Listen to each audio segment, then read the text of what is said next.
अनुरहीम video में हम जो बात करेंगे वो एमबीबीएस करने वाले बच्चों के लिए है। एमडी कैट किया, एमडी कैट में नंबर बहुत अच्छे आ गए हैं तो अच्छी बात है, नहीं आए तो क्या करना चाहिए? क्या ये बच्चे मेडिकल के अलावा नॉन मेडिकल फील्ड्स में जा सकते हैं और किन-किन में जा सकते हैं वो हम बात करेंगे। और जिस किस्म के एमडी कैट वालों के लिए यानी कि मेडिकल वालों के लिए खुसूसन वीडियो है और उसमें हम बताएंगे टोटल जो है वो तकरीबन 6-7 बातें हैं, उनमें से आप किसी एक में जाके अपना जो मुस्तकबिल है उसको सँवार सकते हैं।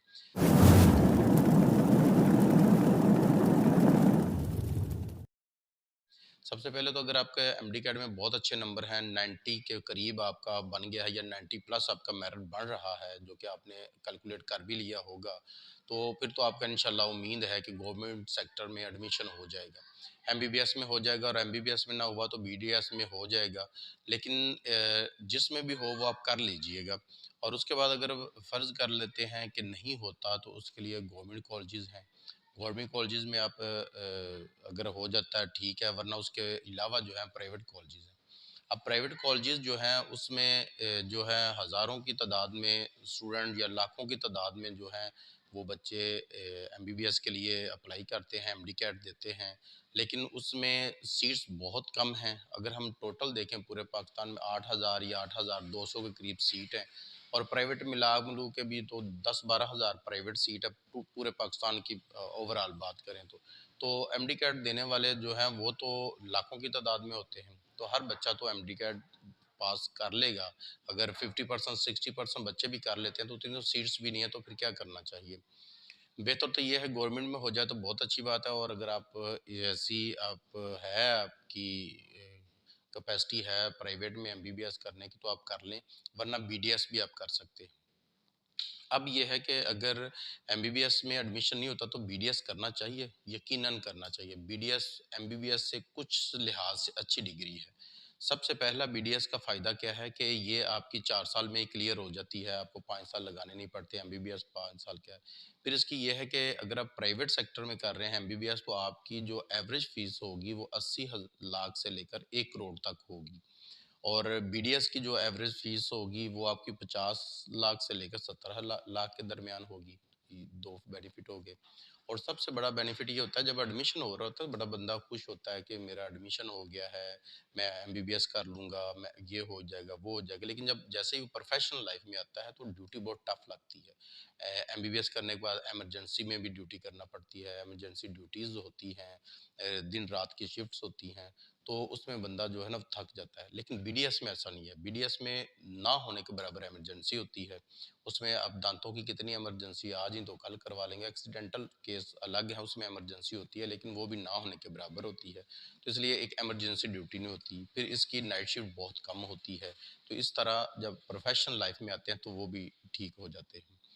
अगर इनमें भी आपका हो जाए तो अच्छी बात है। लेकिन अब फ़र्ज़ करें कि मेडिकल में नहीं होता, आपका बीडीएस में भी नहीं होता, प्राइवेट आप कैपेसिटी नहीं रखते या आपका एमडी कैट ही क्लियर नहीं हो पाया या आपने किसी वजह से एमडी कैट ही नहीं दिया तो फिर क्या करें? तो फिर भी अगर आपने इसी फ़ील्ड में रहना है तो फिर आप बाहर जा सकते हैं। बाहर के बहुत सारे मुल्क हैं, चाइना है, किर्गिस्तान वगैरह है, सस्ते जो करवा रहे हैं। इसमें भी आज 40 से 50 लाख के दरमियान आपका एमबीबीएस हो जाता है, बीडीएस भी हो सकता है। लेकिन इसमें ये देख लीजिएगा कि अगर आपने इसमें बाहर जाना है तो उसमें पीएमसी की वेबसाइट पर जाके जिस कॉलेज में आप एडमिशन ले रहे हैं बाहर के किसी भी मुल्क में, वो देख लीजिएगा। पीएमसी की वेबसाइट पर जाएँगे तो ये आप लिस्ट आपके सामने आ जाएगी कि कौन से इसमें इनसे अल्हाक हैं, उसमें आप लेंगे तो फिर आपके लिए ईज़ी रहेगा। दूसरा ये कि कुछ लोग कहते हैं कि जब बाहर से करके एमबीबीएस आते हैं, तो उस वक़्त आके एक एनुअली टेस्ट देना पड़ता है जो कि बहुत ही टफ़ होता है, मुश्किल होता है और अक्सर स्टूडेंट उसमें फ़ेल हो जाते हैं। तो ऐसा नहीं है, उसकी पासिंग रेशियो आप देखें पिछले सालों में तो बहुत अच्छी है। इसको ख़त्म करने का भी इरादा किया गया लेकिन नहीं हुआ। लेकिन अगर वो अब देना भी पड़ जाए तो कोई मुश्किल नहीं है। आपने कोई जॉब लेनी है, कोई काम करना है, किसी भी फ़ील्ड में जाना है तो टेस्ट उसमें होते हैं। तो इसलिए इसमें कोई भी प्रॉब्लम नहीं है, किसी किस्म का कोई अभाव नहीं है। आप आराम से अपनी डिग्री मुकम्मल कर सकते हैं और करने के बाद टेस्ट ईज़िली करके तो आपके लिए जॉब हो सकती।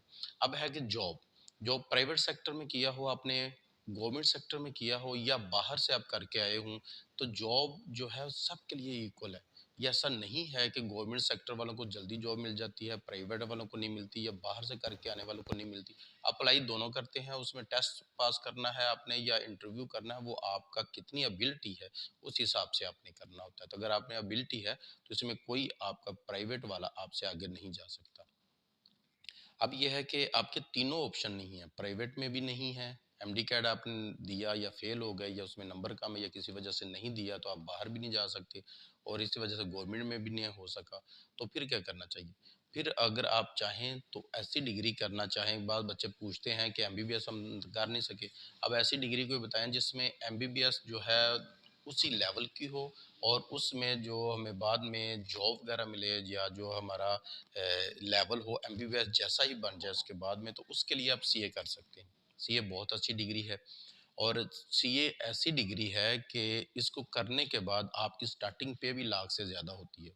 जो बच्चे क्या चाहते हैं कि एमबीबीएस जितना डिफ़िकल्टी लेवल हो, एमबीबीएस जितनी ही मुश्किल हो, उसी तरह ही हमें मेहनत करना पड़े, उसी तरह ही हमारी सारा कुछ हो, स्टेटस भी वही रहे, और जॉब भी जो हो वो भी स्टेटस ऐसी तरह बरकरार है, तो आप सीए कर सकते हैं। वो 5-6 साल में हो जाता है। लेकिन उसको इस फील्ड को सिलेक्ट करने से पहले आप ये देख लीजिए कि आप मेहनती हैं, कि आप कुछ नया करना चाहते हैं, तो फिर उस तरफ जाइएगा, वरना आप उसको इसको चूज़ ना कीजिएगा। उसके बाद अगर हम सिर्फ मेडिकल फील्ड में ही रहना चाहते हैं, तो वो कौन-सी है? नॉन मेडिकल फील्ड में हम नहीं जाना चाहते, मेडिकल में ही रहें, तो कौन-सी है? तो बहुत सारी हैं, तकरीबन 70-80 के करीब मेडिकल ऐसी डिग्रियाँ आ गई हैं, जिसको बीएस कह लें या कुछ और कह लें, वो है पाकिस्तान में हो रही हैं।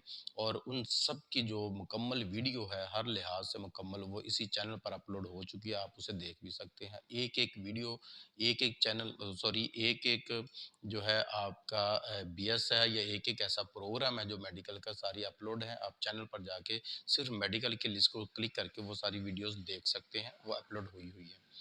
उसके बाद अगर नॉन मेडिकल फील्ड में बहुत सारे हैं, आप लैंग्वेजेस में जा सकते हैं, बहुत सारी चीज़ें जा सकते हैं, प्रोफेशनल जो कोर्सेज़ कर सकते हैं, आप एलएलबी कर सकते हैं। लेकिन अगर एलएलबी की तरफ आना है, तो सिर्फ एलएलबी करने के बाद रुकना नहीं है। एलएलबी के बाद 2 साल की प्रैक्टिस करें, और साथ ही आप इसको जो है आगे तैयारी जारी रखें, और इसमें जज के पेपर होते हैं, आप वो दें, एलएलएम करें, और आगे आप बढ़ते जाएँ, हाई कोर्ट और सुप्रीम कोर्ट तक आप जा सकते हैं। इवन के आप सुप्रीम कोर्ट के जज भी बन सकते हैं, इस तक आप जा सकते हैं अगर आप मेहनती हैं तो। बाकी ये है कि अगर हम ये भी नहीं कर सकते, सारा कुछ ही नहीं है, और रहना भी मेडिकल में है, तो क्या हमें रिपीट करना चाहिए? तो फिर हम क्या करें? तो उसके लिए 2 ऑप्शन हैं। पहली ऑप्शन ये है कि आप ऐसा करें, आपके अगर बहुत अच्छे नंबर हैं और सिर्फ़ एमडी कैट रिपीट करना चाहते हैं, तो आप किसी भी यूनिवर्सिटी में जो आपका प्रोग्राम जो आप चाहते हैं, बीएस या कोई और डिग्री में जाना चाहते हैं, वो आप उसमें एडमिशन ले लें। एडमिशन लेने के बाद उसको कंटिन्यू कर लें। कंटिन्यू करने के बाद अगले साल कुछ छुट्टियाँ आपको मिल जाती हैं 2-3 माह की, या आपको वैसे सेमेस्टर जो है 1 आध महीना आपको गैप मिल जाता है उसमें। तो उसमें आप एमडी कैट की तैयारी करते रहें। कोई सेशन जॉइन कर सकते हैं, कोई अदारा करवा रहा होगा, नहीं करवा रहा, आपने खुद तैयारी करते रहें, और अगले साल भरपूर तैयारी के साथ एमडी कैट भी दें। अगर आप एमडी कैट देते हैं, एफएससी में आपके ऑलरेडी अच्छे नंबर हैं, तो आपका पास हो जाता है। तो फिर आपका मेरिट बन जाता है, तो फिर आप बीएस छोड़ दें। जो बीएस या जो भी आप डिग्री कर रहे हैं उसको छोड़ दें, और इधर एमबीबीएस में आपका या बीडीएस में एडमिशन हो जाता है, तो वो आप कर लें। और ऐसा 1-2 नहीं, कई तालिब-इल्म करते हैं, और तीसरे, चौथे, 5वें सेमेस्टर तक पहुँच चुके होते हैं, एमडी कैट हर साल दे रहे होते हैं। जैसे ही बन जाए तो उसको स्किप करते हैं, एमबीबीएस कर लेते हैं। और जो बीडीएस है, वो 1, 2, 3, 4 कोई लिमिट नहीं है, आप जितना चाहें सारी ज़िंदगी देते रहें, आप वो दे सकते हैं।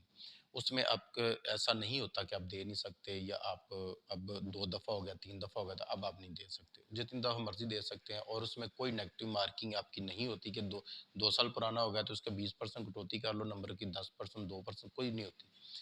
इसके अलावा बाद अगर आपके एफएससी में कम मार्क्स हैं, तो आप वो सब्जेक्ट रिपीट करें जिसमें मार्क्स बढ़ सकते हैं। खुसूसन साइंसेस, फिज़िक्स, केमिस्ट्री और बायोलॉजी कर लें, क्योंकि वो आपकी तैयारी, एक तो आपकी एफएससी हो जाएगी, दूसरा आपका एफएससी में बढ़ेंगे नंबर, तो साथ ही आपके जो एमडी कैट की तैयारी भी हो जाएगी। लेकिन अगर आर्ट्स मज़ामीन जो कि लाज़मी मज़ामीन हैं, उनमें आपके थोड़े नंबर हैं बिल्कुल, तो उनको भी रिपीट कर लें। और रिपीट करने के साथ आप वो भी कर सकते हैं कि रिपीट के साथ-साथ भी आप बीएस वगैरह में या किसी डिग्री में एडमिशन ले सकते हैं, और एडमिशन वही प्रोसीजर साथ रिपीट भी कर लें, साथ एडमिशन भी ले लें, मुश्किल तो थोड़ा काम होगा, टफ़ हो जाएगा, लेकिन उसमें आप कर सकते हैं। एफएससी का सिलेबस आपने ऑलरेडी पढ़ा होगा, बीएस को आप पढ़ते रहें और अगले साल फिर दूसरे साल, तीसरे साल कभी एडमिशन हो जाता है, तो फिर आप इसको लीव कर दें। आप बीएस को एमबीबीएस या बीडीएस जिसमें एडमिशन हो उसको कंटिन्यू कर लें। तो इस तरह ये सारी चीज़ें थी जिसको आप मद्देनज़र रखते हुए अपना करियर जो है या आने वाली ज़िंदगी जो है उसके मुतल्लिक़ एक अपना अच्छा फ़ैसला कर सकते हैं।